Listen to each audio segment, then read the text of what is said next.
Bonjour les amis, j'espère que vous allez bien, je suis Serge Demoulin. Aujourd'hui bonne journée de trading en scalping comme d'habitude, 975 $ de gain. J'ai arrêté donc dans l'après-midi à trader et vous allez voir il y avait encore de très belles choses à faire plus tard dans l'après-midi.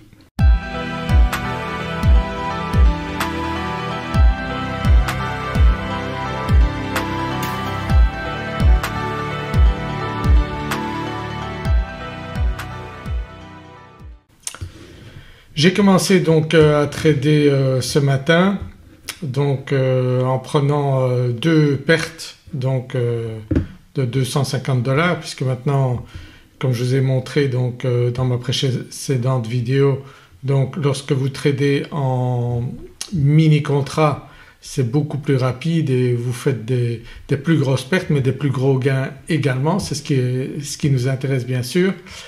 Et donc j'étais à près de 500, d'abord 250 $ de perte et puis 500 $ de perte à un moment donné, mais je compensais quand même par des trades gagnants également. Mais vous voyez que le marché ne bougeait pas énormément ce matin, donc le marché était assez compliqué.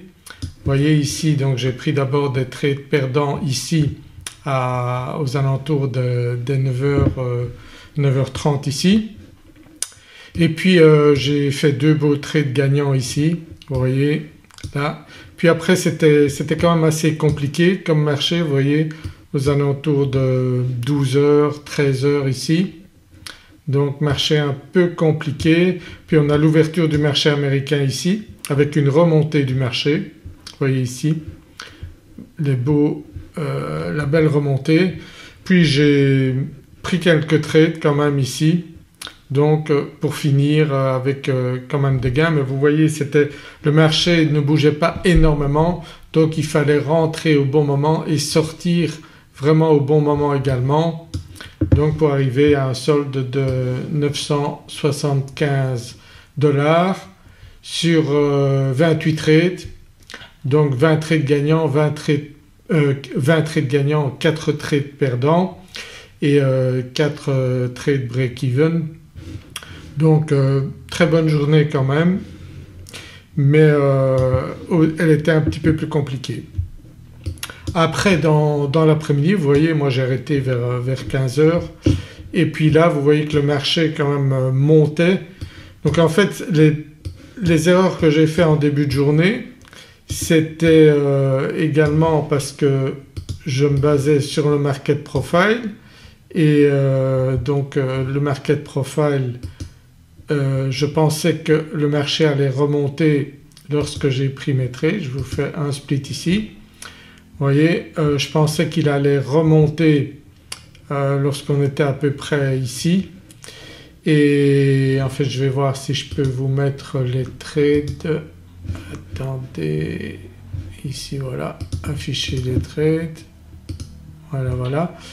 Vous voyez on était ici et j'ai tenté de prendre des trades à l'achat, mais les plus beaux trades donc c'était lorsque je me suis rendu compte en fait que comme ce que je vous avais dit dans ma vidéo précédente, si on regarde sur le long terme donc en daily, on a dépassé le plus haut précédent ici à 8785 et on avait une première bougie là qui se dessinait, vous voyez, et j'avais dit qu'il y avait une possibilité que le marché nous fasse une baisse qui peut être peut-être importante comme ici ou même comme ici, parce que lorsqu'on arrive quand même sur des points hauts comme ici, on est arrivé à 5800 ici, eh bien il y a quand même un risque qu'il y ait au moins une réaction qui peut durer certains jours. Donc à ce moment-là je m'en suis rendu compte lorsque je voyais que mes trades à l'achat ne donnaient rien et surtout qu'il y avait une possibilité que le marché redescende par rapport au profil précédent. Vous voyez on est allé au plus haut ici à 5829, puis ici donc vendredi on n'a pas été plus haut, on est resté dans le profil ici Et aujourd'hui on ouvrait ici, alors je me dis ok, on est dans le bas, le marché va monter puisque on a toujours été dans une tendance très haussière ces derniers jours. Et puis je me suis rendu compte, oh là, c'est vrai qu'on est sur les plus hauts et il est possible qu'il y ait une réaction et que le marché descende. Et qu'est-ce qu'on a eu? Regardez, plus tard dans l'après-midi, le marché il est descendu jusqu'à 5756. Donc il y avait non seulement il y avait des beaux trades à faire cet après-midi, mais des trades même faciles, parce que si on regarde sur le 1 minute et qu'on va voir ce qui s'est passé, regardez ça, vous voyez, hop, là en fin d'après-midi, waouh, le marché qui redescend. Il y avait une news, c'est vrai, il y avait une news donc vers 19h et la news elle a provoqué ça et il y avait possibilité donc de prendre le trade, de suivre le marché qui baissait ici et puis de prendre la réaction également ici. Bon, j'étais pas là, je ne sais pas si vous en avez profité, mais vous voyez qu'à tout moment il faut d'abord regarder bien sûr les news, c'est très important, et éviter d'être positionné durant la news parce que ça peut partir dans un sens comme dans l'autre. Mais à un moment donné, lorsque la news est passée, vous voyez ici, donc entre 19h et 19h25 environ, 19h30, à 19h30, une demi-heure plus tard, il y avait un beau mouvement à reprendre là et vous pouviez prendre quand même le trade après la news ici à la baisse. Donc en scalping c'était vraiment une journée intéressante. Bien sûr il fallait être prudent, mais on pouvait faire de très beaux trades aujourd'hui.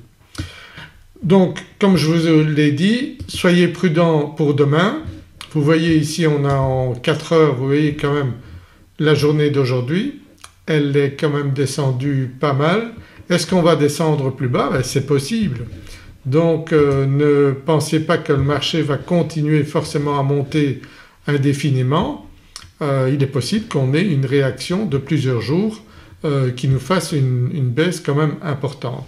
Donc soyez très prudents et l'avantage du scalping c'est justement que vous pouvez prendre des trades aussi bien à l'achat qu'à la vente dans la journée et une petite perte ou une perte moyenne peut être rapidement compensée dans le courant de la journée. Alors que si vous êtes en swing trading, eh bien ça peut faire mal des mouvements comme ça. Si vous tradez uniquement à la hausse, eh bien ceux qui sont à la hausse, ils sont en train de perdre pas mal ces derniers jours. Donc comme je vous le dis toujours, le scalping pour moi c'est la meilleure manière de trader, celle où vous prenez le moins de risques et vous pouvez décider combien de temps vous tradez dans la journée. Vous n'avez pas besoin d'être tout le temps devant vos écrans. Donc si vous étiez là le matin, je vous ai expliqué ce qu'il y avait à faire. Puis aux alentours de midi, puis il y a eu l'ouverture du marché à 14h30, puis il y avait encore des trades intéressants. Et puis vous voyez comme avec les bougies japonaises et Kenashi, comme les choses sont très claires, vous voyez bien les bougies comment elles évoluent et quand il y a un changement de tendance c'est assez clair. Il ne faut pas non plus espérer prendre 100% de tous les trades qu'on peut prendre sur la journée, mais il y avait bien sûr des très beaux trades à prendre à différents moments de la journée et vous voyez le marché n'arrête pas encore de bouger. Ici il est 20h20 donc 21h20 en France. Donc vous voyez comme le S&P 500 est un marché très intéressant parce que vous pouvez faire des trades à tout moment de la journée et sur une journée comme aujourd'hui il y a moyen de faire de très beaux trades, de très beaux gains sur une journée comme ça. Si vous passez des micro-contrats où vous avez donc un tick qui vaut 1,25$, mais si vous passez en mini, à ce moment-là un tick c'est 12,50$. Donc vous gagnez 10 fois plus avec les mini-contrats qu'avec les micro-contrats, mais vous pouvez perdre 10 fois plus également. Donc soyez quand même prudents. Vous pouvez commencer à passer sur sur des mini-contrats. Bon, j'étais tout à l'heure à plusieurs moments j'étais avec 3 ou 4 mini-contrats, donc ça bouge très vite. Vous pouvez gagner pas mal rapidement, mais vous pouvez également perdre rapidement aussi. Donc ne passez en mini-contrat que quand vous êtes à l'aise avec les micro-contrats. Donc vous pouvez passer de 1 à 10 micro-contrats, et puis lorsque vous arrivez à 10 micro-contrats, passez en mini-contrat et vous allez voir que vous avez alors encore un potentiel de gain très rapide, très important lorsque vous commencez à trader avec des mini-contrats. Voilà un petit peu les explications que je peux vous donner aujourd'hui sur la journée. Donc il y avait des choses très intéressantes à faire. Vous voyez aussi que les supports et les résistances ça fonctionne toujours, puisque vous voyez ici que le marché il est bien descendu quasiment au même niveau que le plus bas ici. Donc les supports et les résistances c'est toujours quelque chose dont il faut tenir compte, quelle que soit la technique que vous utilisez. Mais vous voyez que je n'utilise pas beaucoup d'indicateurs et qu'avec le market profile et le carnet d'ordre, eh bien vous comprenez très bien le marché. Bien sûr il faut quand même réfléchir avant de vous positionner. Ne vous positionnez pas n'importe comment, et comme je vous l'ai dit, donc le marché actuellement est sur des plus hauts et on peut s'attendre à ce qu'il aille encore plus bas. Maintenant je ne mettrai pas ma main à couper. Je ne vous conseille pas de prendre des longs trades à la vente comme cela, mais avec le market profile et le carnet d'ordre vous pouvez prendre des petits trades, des petites positions avec très peu de risques en mettant un stop loss pas trop éloigné. Mettez un stop loss à 10 ticks, c'est plus que suffisant. Ça vous fait, avec des mini contrats, ça vous fait $120 de perte, donc c'est plus qu'assez. Mais vous pouvez également gagner, si vous prenez 4 contrats, en 10 ticks vous gagnez $400. Donc c'est très important les possibilités que vous avez en tradant comme ça, mais il faut arriver à maîtriser bien sûr le scalping. C'est tout un art, mais c'est un art qui peut vous rapporter gros. Voilà, j'espère que vous avez apprécié cette vidéo. Mettez un pouce vers le haut, n'hésitez pas à me contacter si vous avez des questions, mettez des commentaires sous cette vidéo et j'espère vous retrouver dans une prochaine vidéo. Abonnez-vous à ma chaîne YouTube et je vous retrouve dans une prochaine vidéo avec certainement encore des beaux gains dans les prochains jours.